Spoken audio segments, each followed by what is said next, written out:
opisina si Saldico doon sa building na yon sa Makati. Oo. You know, attorney, Sir- it sounds like a lot of this information that you're holding on to is second-hand and third-hand in some cases. Ano daw? Second-hand or third-hand information daw. Ano yung mga sinasabi mo? Saan mo napulot yan? Hindi naman witness si attorney, so hindi applicable sa kanya yung sinasabi mo? Ang yabang mo pa nung sinabi mo yan, ha? Confident na confident. Lawyer yan, tinatanong mo kung ano ang alam niya na nakalagay sa affidavit. Yun lang ang sinasabi niya sa'yo, yun mismo ang mga sinabi ng mismo tagahatid ng maleta. Witnesses po sila. Yes, No? but they only told you. Wala ka naman talaga doon, right? That's the definition of second-hand, sir. You But weren't there. I did not execute the affidavit. They were the ones who execute the affidavit. Correct. Yeah. Wow, that's the definition daw ng second-hand information. Lawyer ba ito? Ba't ganito ka confident wala sa hulog? Naku, baka naman frustrated lawyer ito si ate. Natatawa na lang si attorney sa'yo Buti nga at gentleman sa'yo si attorney kahit alam niya na binabastos mo na siya. Yung mga kasama mo naman, hindi kasi nasa law, pinapabayaan ka lang magmukhang tanga. Kapag hindi ka lawyer, huwag ka magmarunong, please lang ha. What do I want not to understand argue about the with you. rules of evidence? Yes. What do I not understand about the rules of evidence?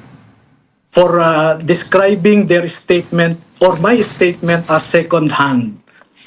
It's not second-hand. You weren't there, right? As you said, you yourself said you weren't there when all of these things were going on, when they were withdrawing the money, Do you giving know the money to about- somebody do else. you They know were the all meaning told to of, you.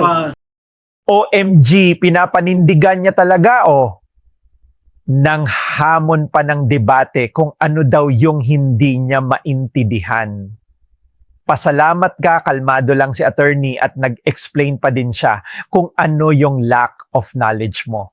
independently relevant statement. Okay, so that's what I'm also trying to get at. What is your involvement here? Bakit kayo nasama dito? You're not a prosecutor. You're not. Are you a lawyer for some of these Marines? Alam nyo, ma'am, bilang isang Pilipino, meron akong obligasyon na mahanap natin ang katotohanan at katarungan dito sa pagnanakaw ng Sir, pera sir. sa kabad ng bayan. Oo, you don't have to tell me Okay, that. you asked We about also my trying to get to the motivation. bottom of things. Oo, kami din. You Tignan mo tong mga to, nag-invite kayo para interviewin, tapos babara-barahin nyo lang, nagsasalita pa si attorney, sasabihan mo ng, you don't need to tell me all this. Mukhang may naaamoy akong attack dog na mamahalin, gusto makilala at gusto ng maleta. asked about my motivation, no? Alam niyo po, noong 2013, ang advocacy ko ay anti-corruption at ako ang nag-expose sa PDAP scam. And Ben Harluy was one of my witnesses. Kinasuhan ko ang 14 na senador, 198 na congressmen at limang cabinet secretaries. Okay, yeah. Sinabi sa'yo lahat ng mga achievements niya, pasalamat ka na lang, hindi ka pinatulan sa argument mo. Okay, sa lahat ng newscaster, ikaw yung nakipagtalo sa mga definition sa law. Ang tapang mo ate, sana naman tumanggap ka ng constructive criticism ha, para hindi na maulit ito at masave mo din ang career mo ha. Teves sa Negros. Halos 1 taon po akong pabalik-balik sa Negros kasi walang matakbuhan ang mga biktima ng patayan doon. Ngayon po, nakita ko kung paano trinato si Gutesa.